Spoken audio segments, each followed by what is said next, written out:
There is no protection. Our school. So many tanks, so many officers visiting to our school. But please kindly save our village school.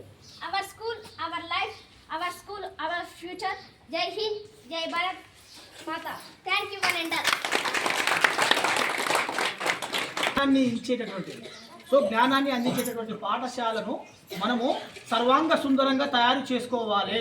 So అలాంటి ఆ సమున్నతమైన మనిషిని ఉన్నత స్థితి నుంచి ఎట్లా బిచ్చగాడి కుటుంబం ఉన్న విధంగా వాడిని ఉన్నత శిఖరాలకు అధిరోహించేటటువంటి జ్ఞానాన్ని అందించేటటువంటి పాఠశాల ఒక అద్భుతమైనటువంటి కాంపౌండ్తోన, పచ్చని చెట్లతోన, ఒక మంచి రంగురంగుల మేడలతోన మనం ఉండాలి.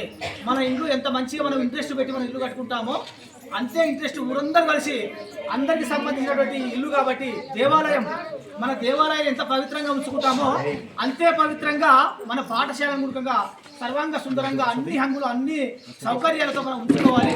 వాళ్ళు పాఠశాలలోకి అడుగు పెట్టంగానే ఒక ఉద్యానవనంలోకి అడుగుపెట్టినట్లు, ఒక దేవాలయంలోకి అడుగుపెట్టిన ఒక పవిత్ర భావన పిల్లల లోపలికి రావాలి.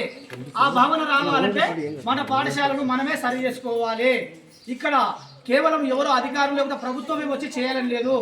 మనము ఊళ్ళందరం కలిసి గ్రామ పెద్దలు, గ్రామ ప్రజాప్రతినిధుల సహకారం తీసుకొని, అవసరమైతే అధికారుల సహకారం తీసుకొని, ప్రభుత్వం యొక్క మనకు స్థానిక గౌరవ ప్రజాప్రతినిధులు ఎవరైతే ఉన్నారో వాళ్ళ సహకారం తీసుకొని పాఠశాలను సర్వాంగ సుందరంగా మరి తీర్చుకోవాల్సినటువంటి బాధ్యతను